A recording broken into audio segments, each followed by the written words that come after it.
Good morning, student. Today we will discuss about the next topic of our chapter, uh, in which we should discuss about the two types of mechanism: nucleophilic substitution reactions and their mechanism. In previous topic, we should discuss about the what is nucleophilic substitution reaction and now we should discuss about the mechanism of this reaction. Firstly, two types of nucleophilic substitution reaction. First, substitution reactions bimolecular means SN2, substitution reaction unimolecular means SN1. ठीक है बेटा, एक तो आप mind में रख लो कि substitution reaction two types के होते हैं। एक होता है SN1 रिएक्शन, एक होता है SN1 रिएक्शन। यूनि मतलब सिंगल, यूनिमोलिकुलर रिएक्शन जिसे बोलेंगे SN1 रिएक्शन। एक होता है बेटा SN2 रिएक्शन, ठीक है ना, उसे बोलते हैं सब्स्टिट्यूशन न्यूक्लियोफिलिक सब्स्टिट्यूशन रिएक्शन। यहाँ दो है इसलिए यहाँ पे हम बाय वर्ड यूज करेंगे। वन का मतलब होता है यूनि, ठीक है ना। इसमें बेटा आपके सिलेबस में मैकेनिज्म सिर्फ इसी का मैकेनिज्म मेंशन है, तो ये हमें करना पड़ेगा। पेपर में एज इट इज भी पूछा जा सकता है, ठीक है बेटा। तो मैंने इसे छोटा करके लिखने की कोशिश की है। आपको जितने भी टॉपिक्स मैं करवाता हूँ बेटा, आप ये चीज़ याद रखो कि आपने उसे एक बार बुक से भी जरूर करना है। आप बोलोगे सर बुक्स तो है नहीं हमारे पास। बेटा एनसीईआरटी की बुक्स प्ले स्टोर पे भी आपको मिल जाएगा। प्ले स्टोर पे या तो एनसीईआरटी की मतलब कि या तो सीबीएसई वेबसाइट्स पे आपको एनसीईआरटी की बुक्स मिल जाएगी। मैं आपको एनसीईआरटी की बुक्स से ही करा रहा हूँ, ठीक है। फर्स्टली SN2 रिएक्शन करेंगे हम सबसे पहले, ठीक है ना। सबसे पहले तो ये रखो what is SN2 reaction, the reaction between. सबसे पहले इन दोनों रिएक्शन करने के लिए ना मैं दो रिएक्शन शो करूंगा, ठीक है ना, चाहे वो SN1 में हो चाहे SN2 में। The reaction between methyl bromide CS3Br and hydroxide ion OH negative to form methanol to follow second order kinetics, ठीक है ना बेटा। अब ये सेकेंड ऑर्डर कैनेटिक्स क्या होता है, हमारा एक चैप्टर आएगा केमिकल कैनेटिक्स नेक्स्ट, तो मैं आपको ये सभी टॉपिक्स उसमें समझाऊंगा कि कैनेटिक वर्ड का मतलब क्या होता है, सेकेंड ऑर्डर, फर्स्ट ऑर्डर या थर्ड ऑर्डर जो भी होगा वो हम उस चैप्टर में पढ़ेंगे, ठीक है। अभी जस्ट आप माइंड में रख लो डैट इज। अब देखो सेकेंड ऑर्डर कैनेटिक्स का मतलब होता है कि जो रेट ऑफ रिएक्शन होता है। अब ये चीज याद रखना बेटा, रिएक्शन भी दो तीन तरह के होते हैं। या तो रिएक्शन आपने A+B मिलाया फटाफट प्रोडक्ट बन गया C, या होता है कि वो बनने में काफ़ी टाइम लगाता है। एक रिएक्शन होता है जो सेकंडों में होता है, एक रिएक्शन होता है जो दिनों में होता है कि 12 घंटा भी लग जाए। एक रिएक्शन होता है बेटे जो सालों साल भी ख़त्म नहीं होता, ठीक है ना। तो उस रिएक्शन की अगर वो स्लो हो रहा है, तेज हो रहा है, वो हमें कैसे पता लगेगा। उसके लिए बेटा एक फैक्टर होता है जो मेनली यूज़ करते हैं हम, उसे वो ऑर्डर मतलब केमिकल कैनेटिक्स चैप्टर आप पढ़ोगे ना, वो मेनली बेस्ड डेडिकेटेड चैप्टर है इन रिएक्शंस की रेट्स पे, कि रिएक्शन तेज होता है स्लो होता है तो क्या फर्क पड़ता है, ठीक है ना बेटा। बस आप ये चीज याद रखना कि जो स्लो स्टेप होता है वो रेट डिटरमिनिंग स्टेप होता है, कि जो स्टेप स्लो हो रहा है, होली होली हो रहा है। क्योंकि आप देखो जो अगर रिएक्शन 1 सेकंड में हो गया तो आप तो कुछ ऑब्जर्व भी नहीं कर पाओगे। आपने डाला और in fraction of second product बन गया, तो आपको क्या पता लगेगा कि मैंने क्या डाला और क्या हुआ, वो आप ऑब्जर्व नहीं कर। आप ऑब्जर्व तभी कर पाओगे जब वो प्रोसेस स्लो हो रहा। अभी मान लो कि मैं वीडियो को काफ़ी स्पीड पे चला रहा हूँ तो आपको समझ ही नहीं आएगा सर क्या समझा रहे हैं। बट वही मैं अगर वीडियो को बिल्कुल स्लो समझाऊं तो आपको इजीली समझ आ जाएगा कि मैं क्या समझा रहा हूँ, ठीक है ना बेटा। ये हमारे लाइफ और रिएक्शन दोनों पे इफेक्ट डालता है। तो स्लो स्टेप ही रेट डिटरमिनिंग स्टेप, ये माइंड में रख लो। Rate depend upon the concentration of both reactor, means कि मान लो कि आपने ये A और B मिक्स किया, CS3Br और OH को मिक्स किया, तो CS3OH और Br नेगेटिव मिला। मतलब क्या है कि ये क्या बोल रहे हैं, it depend upon concentration of both reactant. Reactant क्या है, एक ये मतलब कि रेट ऑफ रिएक्शन जो डिपेंड करेगा इन दोनों पे डिपेंड करेगा। बस याद रखना रेट ऑफ रिएक्शन में भी एक्सप्रेस, मतलब रेट क्या है, K को बोलता है रेट कांस्टेंट। मतलब कि मैंने क्या बोला, सेकंड ऑर्डर कैनेटिक्स का मतलब क्या है कि ये दो चीज़ों पे डिपेंड करता है, एक इस पे और एक इस पे। आपने इसे ऐसे लिख देना है, ठीक है ना। अभी आप एज इट इज याद कर लो, उस चैप्टर में समझाऊंगा ये कैसे लिखते हैं, ठीक है। नेक्स्ट बेटा SN2 क्यों कहते हैं इसे? Because two molecules take part in rate determining the rate of reaction, क्योंकि दो मॉलिक्यूल पार्ट ले रहे हैं कि ये क्योंकि ये सेकंड ऑर्डर काइनेटिक्स है, मतलब रेट डिपेंड कर रहा है दो चीज़ों पे, बोथ रिएक्टेंट पे। इसमें मतलब दो चीज पार्ट ले रहे हैं रेट पता करने के लिए, इसलिए हम यहाँ पे वर्ड टू लिखा है, ठीक है ना। अगर एक करेगा तो वन लिखेंगे, ठीक है। Rate of the reaction, this type of reaction occur in one step. One step means क्या होता है बेटा, हम याद रखना, हम बात सबसे पहले ऊपर देखो, बात किसकी कर रहे हैं बेटा, न्यूक्लियोफाइल की। मतलब यहाँ पे न्यूक्लियोफाइल कहीं ना कहीं तो आएगा, मीन्स क्या, हम देखो क्या ले रहे हैं, हम ले रहे हैं CH3Br, ठीक है ना।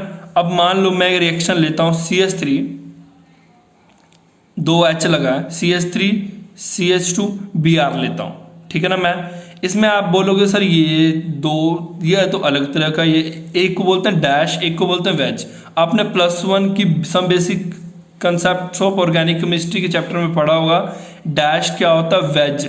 जब आप किसी भी मॉलिक्यूल को 3D में प्रेजेंट करते हो, XYZ प्लेन में प्रेजेंट करते हो, तो क्या होगा, एक बॉन्ड आपके पीछे होगा, एक बॉन्ड आपके आगे होगा, एक बॉन्ड आपके ऊपर होगा, ठीक है ना। आगे और ऊपर वाले को तो प्रेजेंट कर सकते हो, पर पीछे वाले को प्रेजेंट नहीं कर सकते हो बेटा। इस प्रॉब्लम को दूर करने के लिए साइंटिस्ट ने डैश और वेज का इन्वेंशन किया है। और क्योंकि जो मान लो डैश वाला वो हमें बताता है कि बॉन्ड, इन दोनों में से एक हमें बताता है कि बॉन्ड पीछे की तरफ है, एक बताता है आगे की तरफ। ये भी डिटेल्स में हम नेक्स्ट चैप्टर्स में पढ़ेंगे, ठीक है ना। इसमें देखो क्या होता है बेटा, OH क्या कर रहा है, जैसे ही एक स्टेप में हो रहा है, मतलब क्या है, OH जैसे ही इस कार्बन पे अटैक कर रहा है, कार्बन क्या कर रहा है, उसी के साथ साथ ये दोनों साथ हो रहे हैं, ये इस पे अटैक कर रहा है और ये यहाँ से रिमूव हो रहा है। और ये बेटा एक्चुअल में ये स्टेप एग्जिस्ट नहीं करता, बट बताने के लिए कि ये एक्चुअल में हो क्या रहा है। OH जैसे जुड़ रहा है, ये यहाँ से रिमूव होगा, ठीक है ना बेटा। इसको बोलते हैं ट्रांजिशन स्टेट। अब ये ट्रांजिशन स्टेट अनस्टेबल है, अनस्टेबल देखो क्यों, कार्बन के साथ 1 2 3 4 5 है, ठीक है ना। वैसे तो ये स्टेप एग्जिस्ट नहीं करता, क्योंकि इसने बताया कि एक स्टेप में होगा, यहाँ से सीधा प्रोडक्ट बनना चाहिए, बट ये दिखाने के लिए है कि अगर ये इस पर जुड़ेगा तो ये ट्रांजिशन स्टेप बनाएगा, ये वाला मीन्स कि 5 है, तो ये अनस्टेबल होगा। और मैंने पिछले टॉपिक में क्या पढ़ा था, लिविंग ग्रुप सबसे बेटर कौन होता है, जो जल्दी छोड़ के चल जाए। जल्दी छोड़ के कौन जाता है, हैलोजन। हैलोजन कौन है, Br, मतलब Br इजिली रिमूव होगा, तो ये हमारे पास प्रोडक्ट बन जाएगा अल्कोहल, ठीक है ना बेटा। इस रिएक्शन को कहते हैं SN2 रिएक्शन। अब इसमें देखो रिएक्टिविटी अल्काइल हैलाइड क्या होता है, ये होता है अल्काइल हैलाइड का CH3X 1 डिग्री 2 डिग्री 3 डिग्री, ठीक है ना। तो याद रखना कि ऐसा क्यों 3 डिग्री सबसे कम क्यों होता है, बिकॉज बेटा जितना मैंने पिछली बार पढ़ाया था 3 डिग्री में क्या होता है, 3 CH3 ग्रुप होता है। जितने ज़्यादा CH3 ग्रुप होंगे क्या होगा, उतना ज़्यादा CH3 ग्रुप का मतलब बल्कि ग्रुप का, जितना ज़्यादा बल्कि ग्रुप होगा आप याद रखना उसकी रिएक्टिविटी उतना कम होगा। जितना ज़्यादा बल्कि ग्रुप अटैच होगा कार्बन के साथ वो उतना कम रिएक्टिव होगा। बस आप माइंड में यही रखो, ओके। अब नेक्स्ट आप पढ़ोगे SN1 रिएक्शन, मतलब unimolecular reaction. In this reaction इसमें हम क्या करेंगे, अलग अलग है बुटाइल ब्रोमाइड, और वो क्या था, एक स्टेप में होता था, ये 2 स्टेप में होगा, याद रखना। बुटाइल ब्रोमाइड लिया, हाइड्रोक्सी आयन लिया, फॉर्म किया तो टर्शियरी बुटाइल अल्कोहल बना।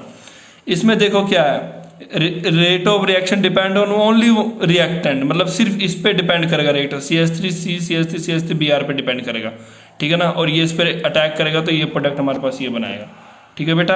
अब ये देखो रेट ऑफ रिएक्शन सिर्फ इस पर डिपेंड कर रहा है, मतलब कि 3 CH3 3 CBr बस इस पर डिपेंड कर रहा है। हम इसको ऐसे भी लिख सकते हैं, रेट इक्वल टू KRX, और K क्या रेट कांस्टेंट है। अब SN मैकेनिज्म फॉलो 2 स्टेप्स, क्योंकि ये 2 स्टेप्स में, तो एक चीज याद रखना, क्योंकि वो एक स्टेप में होता था वो रिएक्शन, और ये रिएक्शन क्या होता है 2 स्टेप में होता है। इसमें देखो क्या होता है, firstly CX bond undergo slow cleavage to form carbocation. इसमें क्या होगा, सबसे पहले X क्या होता है, मैंने क्या बताया था, X हैलोजन होता है, मीन्स कि ये वाला बॉन्ड ब्रेक होगा पहले स्टेप में, ये आराम से होता है, ये मैकेनिज्म 2 स्टेप में होता है। पहले ये ब्रेक होगा, फिर कार्बोकेटाइन बनाएगा, फिर इसके साथ फिर कार्बोकेटाइन बनाएगा, इसमें कार्बोकेटाइन इसके साथ रिएक्ट करेगा और ये प्रोडक्ट बनाएगा। सबसे पहले देखो क्या होगा, CH3Br पहले लीव करेगा, लीविंग ग्रुप छोड़ के जाएगा, ये कार्बोकेटाइन। बेटा कार्बोकेटाइन क्या होता है ये भी हम नेक्स्ट टॉपिक्स में पढ़ेंगे, कार्बोकेटाइन क्या होता है। वैसे कार्बोकेटाइन क्या होता है +1 में आपने पढ़ा होगा, ठीक है ना। मतलब कि कार्बन के साथ 3 अल्काइल ग्रुप लगे और उसकी एक वैलेंसी पे क्या पॉजिटिव साइन, मतलब कार्बन के साथ 3 बॉन्डिंग ही हो, कार्बन सिर्फ 3 बॉन्ड ही बना सके और चौथे पे पॉजिटिव साइन हो तो उसको बोलेंगे कार्बोकेटाइन, क्योंकि एक वैलेंसी कम है और Br नेगेटिव। और बेटा क्योंकि ये इजीली हो रहा है और इसको बोलेंगे स्लो स्टेप। स्लो स्टेप से क्या याद आया आपको कि यही रेट डिटरमिनिंग स्टेप है, कि ये रिएक्शन स्लो स्टेप ही रेट डिटरमिनिंग स्टेप है। सेकंड स्टेप में देखो क्या होता है बेटा, तो एक चीज याद रखना, कार्बोकेटाइन पे क्या होता है पॉजिटिव साइन होता है, और आपने हमेशा क्या होता है बेटा जो पॉजिटिव साइंस होता है दे आर वेरी रिएक्टिव, इससे पता लगता है कार्बोकेटाइन इज वेरी रिएक्टिव। वो देखो वेरी रिएक्टिव मतलब क्या, उसको एक नेगेटिव वाला नेगेटिव चाहिए जिससे वो स्टेबल हो सके, तो क्या करेगा वो काफी रिएक्टिव हो जाएगा।